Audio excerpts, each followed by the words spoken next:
I got my sled, I got my runners, then I had to make a 7-hour drive through snow and storm to get all the way back to Lake Placid. Had two very sloppy runs, but after all of that struggle, took a day just to sleep and relax and rest and prep myself, and had the best race of my life.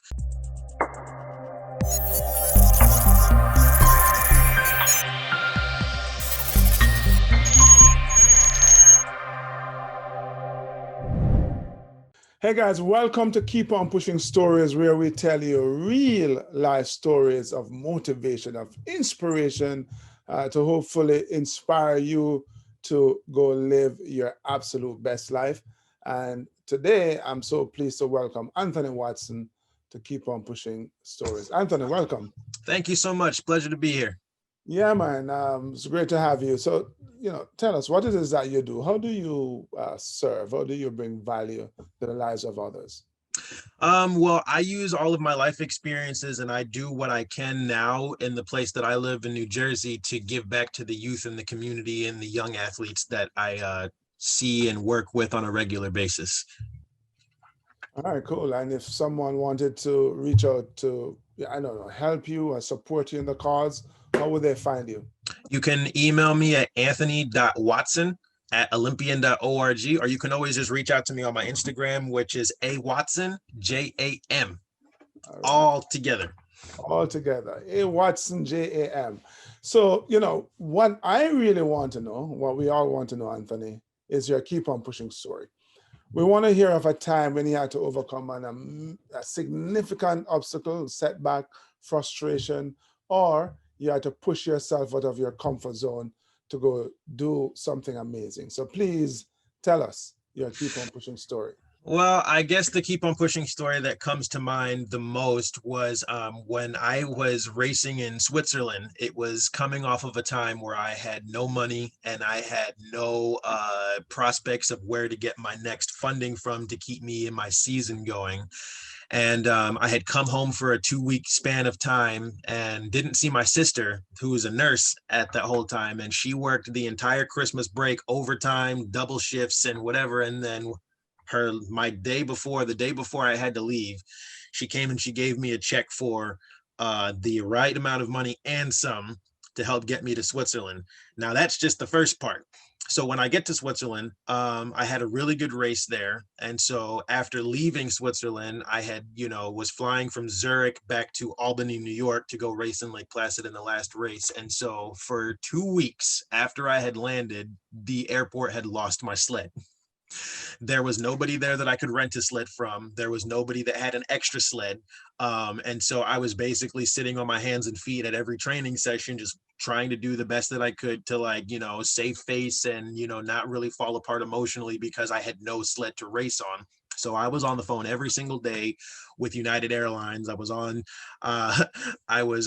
customer service holds for hours on end, day after day. And then when I finally got a hold of people, they were saying that, oh, we can't find it. We can't do this. We can't do that. And then I was, starting to fall apart because I was like, this is the last race before an Olympics. If I don't race, I'm not going to qualify.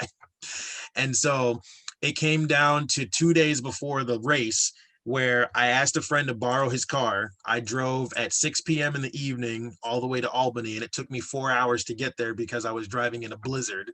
And then when I get there, they said that my sled arrived. So I was excited just to get my sled and use that. My clothes I could do without for a couple more days. And so when I got there, they had my suitcase, but my sled was still in Newark. So I had to pack up. I had to drive all the way down to Newark in a snowstorm where the roads, you couldn't see anything through blinding snow. The roads had thick layers of snow on it. It was dangerous. And, I was driving ahead of the salt trucks to try and get to Newark. I finally get to Newark. I'm arguing with all of the staff there politely to try and help me get my sled, but they wouldn't give it to me. And so after being there for almost 3 hours, it's going on 2 a.m., I finally get a hold of somebody to get my sled. They go and search for an hour. They finally come out and they said, oh, this is your sled. So I got my sled, I got my runners. Then I had to make a 7-hour drive through snow and storm to get all the way back to Lake Placid. Had two very sloppy runs, but after all of that struggle, took a day just to sleep and relax and rest and prep myself, and had the best race of my life. Now, in any kind of situation like that, it was easy for me to just be like, well, it's over at this point, especially since, you know, I had everything working against me, time, weather. I was like, and elements. But in that kind of situation, I knew my heart's dream was to be an Olympian. And through all of that, I was able, I wasn't able, I found a way to find the motivation in myself to push through everything that I was feeling, every fear that I had, and every, you know, like every safety measure for myself to get my stuff.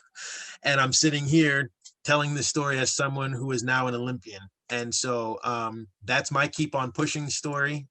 It's something that, you know, not many people may experience or go through, but like for anyone that's in situations where you're at the point where you feel like you've tried everything, there's always another way.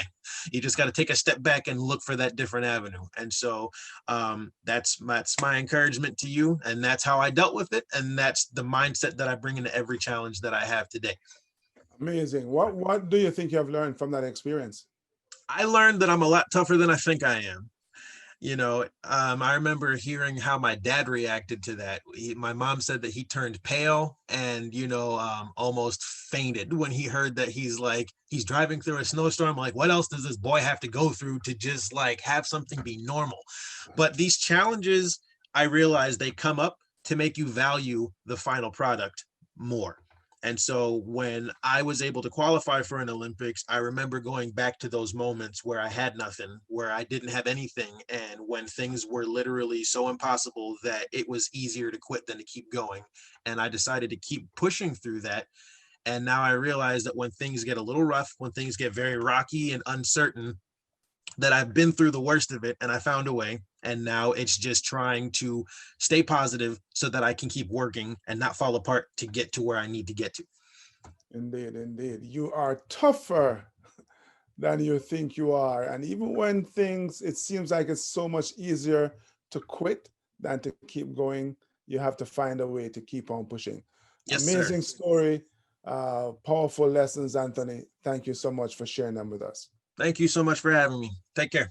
Hey guys, if you found this valuable, if you enjoyed it, please leave a comment below and don't forget to hit the subscription button and that notification bell. And most importantly, don't forget to share it because your friends want to be inspired as well. Until we connect next time, as always, keep on pushing.